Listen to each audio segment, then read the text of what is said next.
selamat sore teman-teman. Hari ini kita beda. Biasanya kita mau cerita tentang misteri.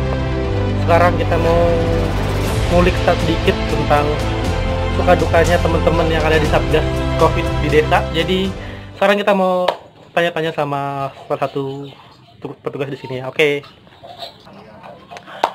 sekarang kita ada salah satu petugas di sini. Kenalin, namanya siapa, Om? Nama saya Dono. Oke, sudah berapa lama di sini? Di mana? Di sini, jaga di sini semenjak sudah 3 bulan. 3 bulan. Nah, bayangin teman-teman 3 bulan sudah jaga di sini buat keselamatan kita semua. Biasanya tugasnya di daerah mana sih? Saya biasa tugas di perbatasan Tamban kilometer 17. Terus di mana lagi habis itu? Di Desa Sidorejo. Nanti teman-teman yang mau tahu lokasinya nanti saya share di bawah, di fotonya nanti ada saya kirim. Terus cerita dong, enaknya enggak, ceritanya gimana dong? Yang terjadi selama ini gimana sih sebenarnya gitu kan, karena media belum ngebuka ini gitu. Kalau enaknya sih nggak ada yang enak. Nggak ada yang enak, namanya tugas nggak ada yang enak. Cuma yang jelas banyak dukanya lah. Kadang-kadang kita harus berbenturan dengan masyarakat. Ya mungkin ada yang suka dengan ada yang tidak suka. Di saat kita periksa ya mungkin banyak yang antusias lah, mereka mengerti dengan virus corona. Cuma kalau yang tidak mengerti ini kadang-kadang mereka protes lah, kadang-kadang mereka inilah, ya macam-macam lah. Itulah tantangan kita kadang-kadang di lapangan gitu loh. Ya kita mau tertibkan, kita mau suruh pakai masker, kadang-kadang mereka ya selalu banyak alasan. Oh, teman-teman nggak mau pakai masker, sebenarnya kita pakai masker nih. Cuman karena nggak pakai mic, jadinya kita dilepas sebentar. Sama bawa ini. Nah ini. Terus ada pengalaman yang sampai sekarang nggak bisa dilupain nggak tentang waktu jaga? Ada. Ya, ceritain dong. Penasaran. Di saat kita periksa, di saat kita adakan pemeriksaan atau apa, di situ di satu desa.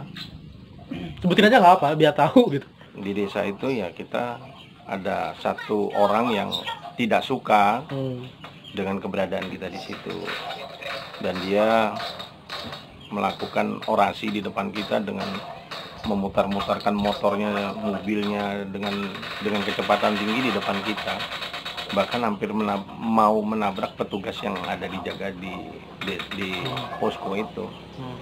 Ya itulah kadang-kadang.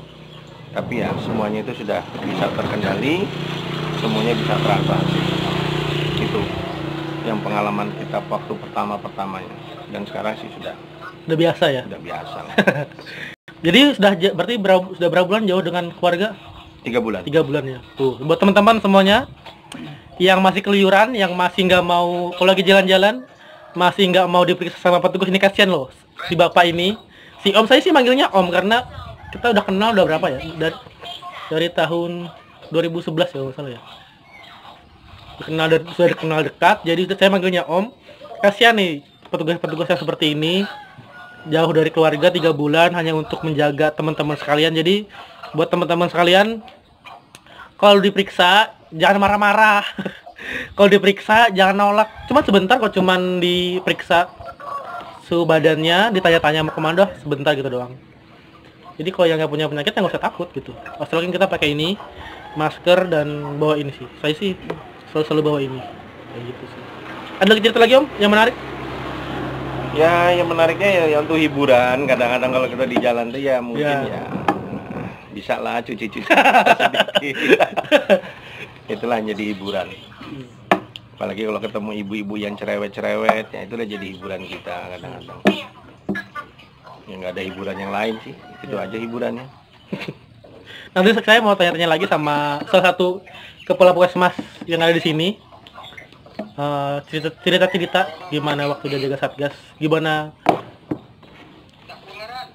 keadaannya di sana. Ini salah satu kecil contoh yang tidak dimuat oleh media.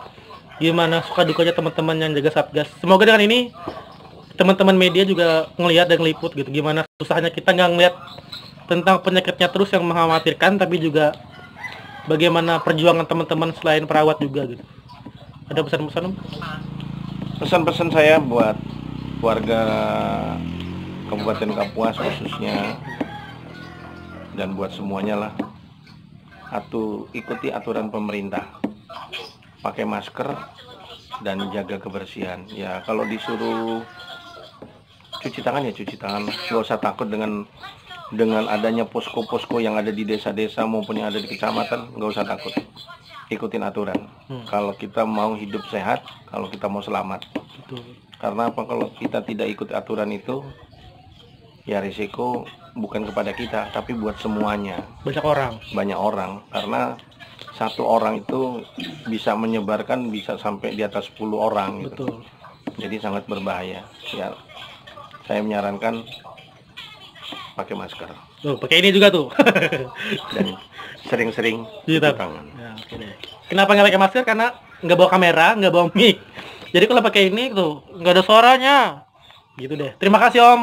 Semoga cerita kita berguna deh ya buat teman-teman di luar sana. Oke. Oke, dadah.